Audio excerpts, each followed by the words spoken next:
आत्मज्ञान का मतलब क्या है? इसका अर्थ है एक विशुद्ध जीवन बिना किसी ब्रांडिंग के। जैसे ही हम अपनी स्मृतियों को बुद्धि समझ बैठते हैं, वहीं से गड़बड़ी शुरू हो जाती है।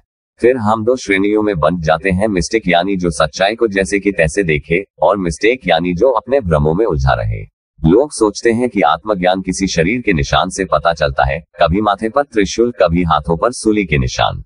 लेकिन क्या आत्मज्ञान का प्रमाण कोई निशान हो सकता है? नहीं, आत्मज्ञान कोई दिखावा नहीं, वो एक स्पष्टता है, रात के बाद आई रोशनी की तरह। जब रात टूटती है, सूर्योदय होता है, तो एक स्पष्ट दृष्टि मिलती है।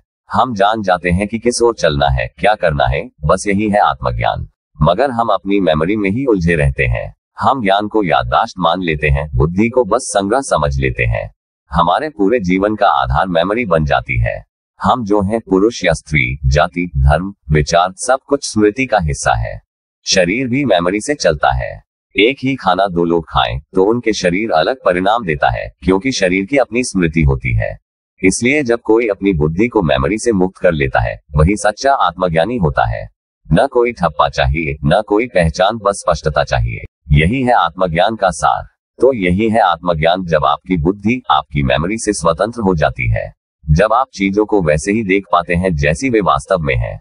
ना कोई ब्रांड, ना कोई निशान, बस एक विशुद्ध जीवन। यही स्पष्टता, यही जागरूकता ही सच्चा ज्ञान है।